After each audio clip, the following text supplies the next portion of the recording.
In previous videos, I have shared scientific, empirically proven studies that verify the huge, not only physical benefits to social ballroom dance competition, but also mental health, huge positive effects, okay? And I'll share a link below if you want to hear more about that. But today's Hot Ballroom Dance Tea, we are going to dive into the pros and the cons of children ballroom dancing, okay? And I'm going to kick off with the cons because this is something I cannot express to you how strongly I feel about this. I'm a parent myself, but I felt this way long before I had my own family, okay? And there's only one con that I have personally ever seen or even heard of. And I'm going to pick my words carefully today because YouTube can be very sensitive to your choice of certain hot button words. And I don't want them to like ban the video or whatever because I said something that offended the metaverse. And it's important that the truth gets out here. Okay, guys, this will help you, hopefully. So here's the good news, guys. This, what I'm about to share, parents, you can 100% prevent. And I'll get into that too, okay? The only time I've seen child predators rear their ugly heads is when the parents regularly leave the children alone with the pro, okay? And that could manifest itself in a wide variety of ways. They never stay and watch a dance lesson, okay? And they send their kid to a competition to travel with the pro without the parent there. They have no adult supervision backstage in showcases or at the comp for the changing areas. I've even seen parents send children away to another city, to another state, to another country to live with that predator. Because everyone, including the kid and the parents, are even worse because they're responsible for that kid, are buying into this hero worship that this pro can do no wrong and they're going to make my kid a world champion. And I got news for you guys. Bad news. The odds of your kid being victimized are exponentially higher than your kid being the future world champion because there's not a lot of those. Now, mind you, the vast majority of professionals in this industry, you literally would die rather than touch a child inappropriately. But it's like any other industry in the world. There are occasionally creepers out there, okay?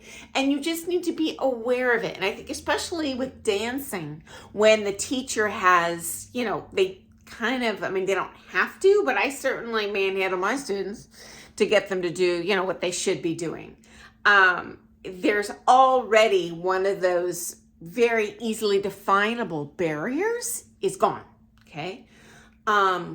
Again, the vast majority of the time, this is not a problem, but I do want to make sure everyone knows this has happened and I've seen it happen many times and I'm going to break that down for you, okay?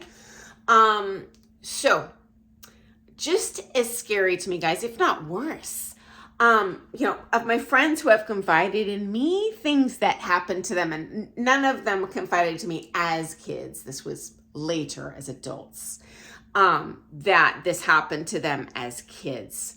First of all, this is not just one teacher. Each one was different people, different teachers, totally different states, different countries. Number two, not one of them said anything to their parents at any time, even as adults. And it's just heartbreaking, guys, because even as an adult, they look back and think it's somehow they were part of the problem.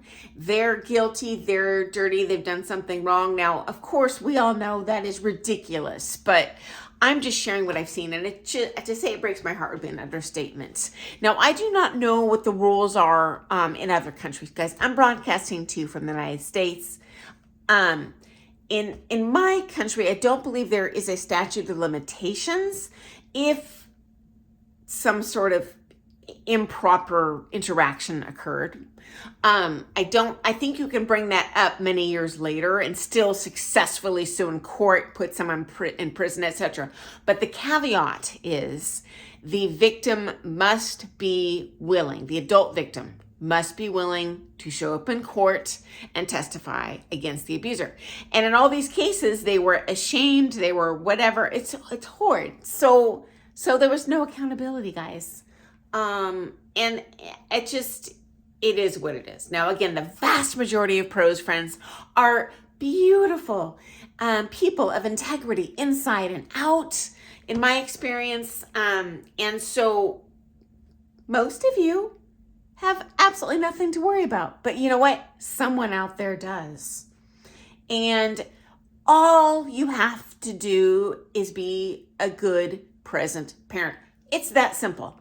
They only, at least in my personal observation, target the kids whose parents appear, I don't want to say they don't care, because all parents care about their kids, but maybe they got 4 other kids, and this kid's in soccer, and this kid's in, kite flying and whatever. So they're not there a lot. Oh, this kid's got a basketball tournament. So yeah, that's okay. So-and-so can drive you home after your lesson, this sort of thing. So just be present like any parent in any situation should be. That's all. Okay. Next up, and honestly, just as important, there are countless positives, guys, for kids ballroom dancing. I mean, they're this many, okay? And I'm talking about one problem, one scene. But it's a big problem, and it happens. I don't want you to go in blind. Okay, so massive, massive benefits. Obviously, prima facie, there's going to be huge physical benefits, okay? Not just strength, fitness, balance, cardio, coordination, but in my experience, there's also, compared to other styles of dance I have done, I have seen almost no eating disorders or body dysmorphia in the ballroom dance world. If anything, someone is maybe not built like a supermodel, but they are totally body confident because they're fit and they're strong and they're flexible. And so not only do they look nice, but you don't see it. It's very rare. I mean, it does happen, but it's very, very, very rare, especially in children, that a pro is going to body shame their kid. They just want them to be a good dancer, and that's what they're being judged on. Okay, guys, it's not toddlers and tiaras. It is about the dancing. And yes, I have seen chubby kids be beautiful dancers. And you know what? They generally grow up to be very normal, fit people. It's just a phase, and in the United States, we call it baby fat. Because kids, I'm a parent too. I'm the first one to I wouldn't touch McDonald's with a 10-foot pole, but I give it to my daughter as a treat. So I'm not throwing shade. I do it too, friends. Okay. And I've also shared videos in terms of the mental health benefits with happiness, combating stress, positive self-image. And guys, especially, when you get to those teen years, at least in my life and the people I know, self-doubt it's just built in. You're very insecure. And I have a story for you about a kid I taught. One of his school teachers came to, my classes, because I taught kids and adults. And that teacher was like, "Whoa, so-and-so is my student, and you're not going to believe what happened." At the end of the year, they had to write a paper on, what are they most proud of about themselves? And this boy wrote, "I am a good ballroom dancer." And I just felt, and the teacher told me this, I just felt like $1 bajillion. I seriously felt like I just won the Nobel Peace Prize, Oscar, whatever. Can't even tell you, be still my heart, So there are huge benefits, friends. Also, think about it in terms of work ethic, especially, I don't know where you are from in the world, but in the United States right now, there's a little bit of a trend towards, well, we're not going to grade. Everyone's a winner. And this is not how adult life is, friends. Your kids do need to learn accountability for their follow through, for their responsibility, for their skill. There are rewards for doing skill. Also, learning how to lose. Because I got to tell you, friends, it's not just dance sport that you lose. We've all made mistakes at work or, in our marriage or something where, if you learn, tell it, oh, I'm so sorry. I have learned my lesson. Going forward, I am a better person. I'm going to prepare this way, etc. And you learn that in dance, that at least in my area of the country right now, I'm just speaking from my personal experience.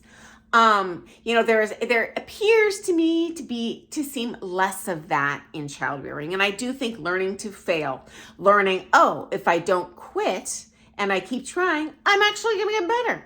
If I walk away, oh, guess what? I'm never going to get better. If I stop trying, I'm going to get worse.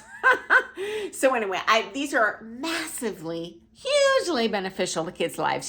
Multitasking. They're not sitting on their butts playing video games when they're ballroom dancers. They are busy.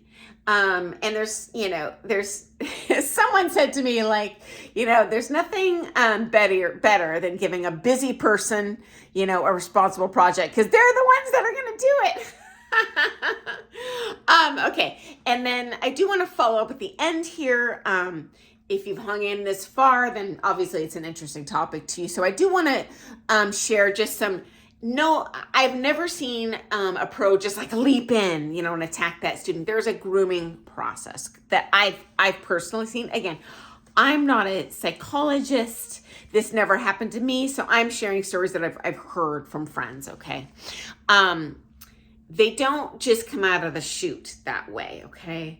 They gradually increase the water temperature. So it starts, and the kids don't even realize what's going on, okay? And so it'll be they'll drive the kid home from the comp. They'll tell them, oh, I'm going to help you change costumes at the comp or in the showcase. Oh, you missed a spot applying your self-tanner. And it's a slow burn, okay? And no one, including the parents, in my opinion, wants to admit what's happening, or honestly probably even realizes what's happening, friends.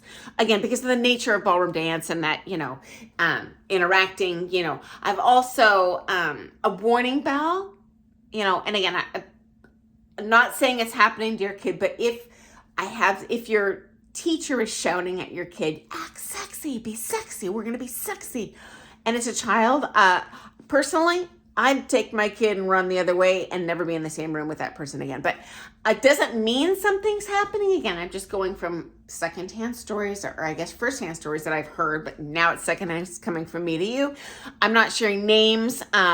These are alleged. These things didn't go to court, but it does seem feasible in my mind, okay?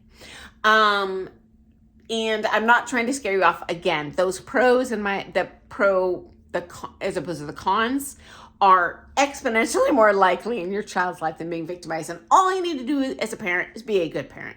That's it. Won't happen, okay? So that's my 2 cents today. Guys, thanks for hanging in with me this long. I apologize. I've gone so over. And if you're interested in all things ballroom dance, I'll come back at you tomorrow with another totally different ballroom dance topic. And again, please feel free to comment below. I have 40 years experience in this industry, but I am but one person in one little part of the world. And we are a worldwide community of ballroom dancers. We all have our unique experiences, our opinions, our stories. If I've shared something that you think, oh, that's not true, hey, comment below. I'd be very interested to hear your comments. I never delete them. The only time I would delete a comment, which hasn't happened, is if you were to call out a certain person. Because I don't want allegations and stuff here. That would possibly really harm someone that could be innocent. So I don't want names of victims. I don't want names of perpetrators But stories, absolutely, or disagreements or suggestions.